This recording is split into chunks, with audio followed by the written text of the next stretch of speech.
ఇప్పుడు ఏదైనా ఒక ఫుడ్ బిజినెస్ స్టార్ట్ చేయాలనుకున్నప్పుడు చిన్న కొట్టైనా లేకపోతే పెద్ద రెస్టారెంట్ అయినా అంటే దేని నుంచి పర్మిషన్స్ తీసుకోవాలంటారు?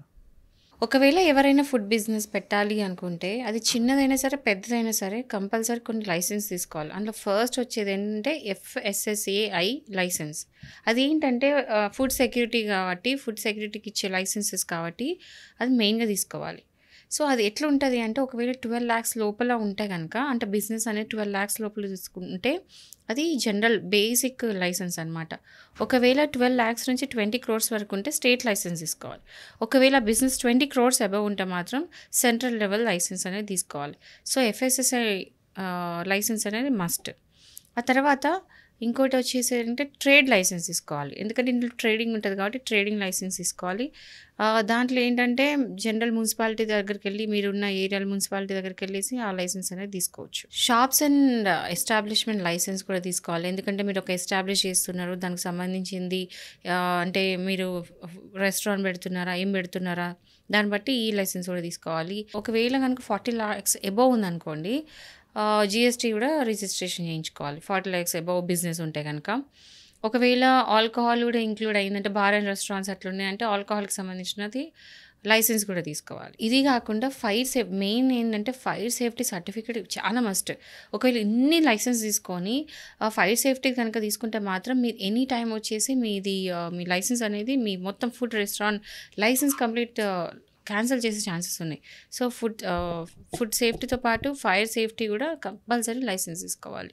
ఇది కాకుండా ఎన్వైర్న్మెంట్ లైసెన్స్ కూడా తీసుకోవాలి. ఎన్వైర్న్మెంటల్ క్లియరెన్స్ ఎందుకంటే మీరు రెస్టారెంట్స్ మీరు కూడా చూసుకోండి. ఎందుకంటే అంటే మొత్తం తిన్న తర్వాత వెజల్స్ కానీ ఆ వేస్టేజ్ అంతా పోవడం, ప్లాస్టిక్ బౌల్స్ అట్లాంటివి ఏమన్నా అట్లా పడేయడము. సో, దానికి సంబంధించిన ఎన్వైర్న్మెంట్ క్లియరెన్స్ లైసెన్స్ కూడా తీసుకోవాలి. ఒకవేళ అక్కడనే కూర్చొని తినే రెస్టారెంట్స్ అంటే మాత్రం ఈటింగ్ లైసెన్స్ కూడా తీసుకోవాలి. ఈటింగ్ లైసెన్స్ అనేది కూడా ఒకటి ఉంటుంది. అంటే అక్కడ ఎవరైతే రెస్టారెంట్‌కి వెళ్ళి కూర్చొని తింటారో దానికి సంబంధించిన ఈటింగ్ లైసెన్స్ కూడా తీసుకోవాలి. సో, ఈ లైసెన్స్‌లన్నీ చాలా ఇంపార్టెంట్. సో, ఇప్పుడు కుమారి అంటుంది రోడ్ పక్కన చిన్న కొట్టు ఒకటి పెట్టుకుంది. ఈమెకు కూడా ఇవన్నీ అప్లై అవుతాయా? యెస్. 100% అవుతాయి. ఎందుకంటే ఎవరైనా సరే ఫుడ్ బిజినెస్ స్టార్ట్ చేసే వాళ్ళకి ఎఫ్ఎస్ఎస్ఐ లైసెన్స్ ఇంపార్టెంట్. నేను చెప్పేలా 12,00,000 లోపల బిజినెస్ కనుక ఉంటే అదేమంటారు జనరల్ బేసిక్ లైసెన్స్ తీసుకోవచ్చు అని చెప్పిన కదా! సో, ఆ లైసెన్స్ అనేది తీసుకోవాలి వీళ్ళు. సో, కుమార్ అంటే కానీ సరే ఎవరైనా సరే చిన్న షాప్ అయినా ఈవెన్ ఏమంటారు మీ ఇంతే స్టోర్‌లో పెట్టుకొని చేసే బిజినెస్ కూడా కంపల్సరీ తీసుకుంటే ఏందంటే రేపొద్దున ఇప్పుడు ఫుల్ నడుస్తుంది మీ బిజినెస్. చాలా అంటే చాలా నడుస్తుంది. సో, ఎవరో ఎళ్లి కంప్లెయింట్ చేసిండ్రనుకోండి మిమ్మల్ని తీసుకొని జైల్‌లో పెడతారుగా. దానికంటే ముందే బిజినెస్ పర్మిషన్ తీసుకొని ఉంటే ఆ చిన్న షాప్ అయినా సరే చెప్పలేము సక్సెస్ కావచ్చు. ఎందుకంటే నేనే చూసిన చాలామంది గచ్చిబౌలిలో ఐటీ కంపెనీస్ పక్కకు చిన్న చిన్న బండ్లు పెట్టుకొని మిర్చి బజ్జీలు అమ్ముకునే వాళ్ళు వీళ్ళు కూడా కోట్లలో సంపాదిస్తున్నారని ఒక న్యూస్.